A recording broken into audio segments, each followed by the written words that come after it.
Business and tourist visa, അതാണ് B category എന്ന് പറയുന്നത്.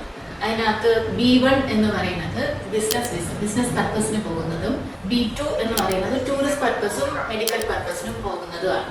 അത് വേണമെന്നുണ്ടെങ്കിൽ നമ്മൾക്ക് B1 B2 എന്നുള്ള ഒരു ബോത്ത് രണ്ട് ഭാഗത്തും കൂടെ ചേർത്തിട്ട് നമുക്ക് B1 B2 എന്ന രീതിയിൽ ചെയ്യാൻ പറ്റും. അതിന്റെ പ്രൊസീജിയർ എന്ന് പറയുന്നത് DS-160 ആപ്ലിക്കേഷൻ ഉണ്ട്. ഇത് രണ്ടിനും ഉണ്ട്, B1 ഉണ്ട് B2 ഉണ്ട്. അത് ബോത്തായിട്ട് ചെയ്യുവാണെങ്കിലും DS-160 ആപ്ലിക്കേഷൻ ചെയ്ത് സബ്മിറ്റ് ചെയ്തതിന് ശേഷം നമ്മൾ വേറെ ഒരു പ്രൊഫൈൽ ക്രിയേറ്റ് ചെയ്യും. US വിസയുടെ പ്രൊഫൈൽ, അതായത് പേയ്മെന്റ് പാർട്ടാണ് അതിനകത്ത് വരുന്നത്. അതിന്റെ എമൗണ്ട് എന്ന് പറയുന്നത് 16,095 ആണ് അതിന്റെ എമൗണ്ട് എന്ന് പറയുന്നത്. അപ്പൊ ഇതില് ആ പ്രൊഫൈലിനകത്ത് നമ്മുടെ പാസ്പോർട്ടിന്റെ ഫുൾ ഡീറ്റെയിൽസ് എൻട്രി ചെയ്ത് അതിനുശേഷം നമ്മൾ കൊറിയർ തരുന്ന എങ്ങോട്ടാണ് ആ അഡ്രസ്സും എല്ലാം മെൻഷൻ ചെയ്തിട്ടാണ് നമ്മൾ ഈ പേയ്മെന്റ് പ്രോസസ് ചെയ്യുന്നത്. ആ പേയ്മെന്റ് അടച്ചതിന് ശേഷം നമ്മൾക്ക് അപ്പോയിന്റ്മെന്റ് എടുക്കാം.